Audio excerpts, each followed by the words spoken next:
Bom dia, boa tarde, boa noite, como é que vocês estão? Vocês estão bom? Espero que sim. Vou falar um bocadinho aqui com vocês aqui sobre a minha Fan 160 ano 2021. Eu vi negado aí falando sobre o barulho que essa moto faz no motor. Eu vou ver aqui, eu tava vendo um vídeo de um rapaz ali falando que barulho é demais. Vou ver a minha aqui como é que a minha tá se comportando. Primeira partida do dia.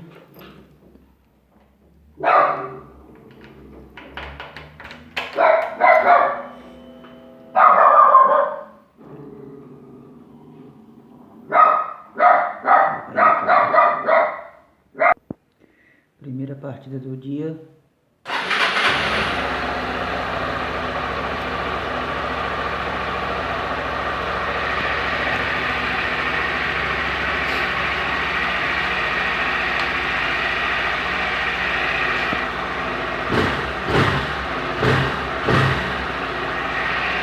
Vamos ver aí como é.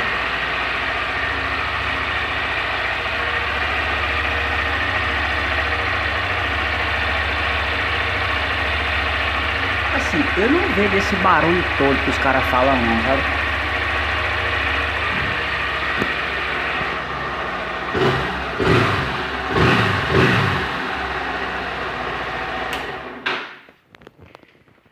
Pode ser que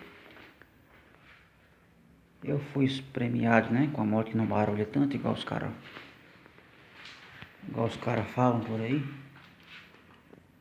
né? Mas, no mais, eu acho que é isso, cara. Ou é eu que não tô sabendo identificar, ou tá barulhando e eu tô apaixonado demais pela moto e não consigo ver. Mas é isso aí. Valeu, galera.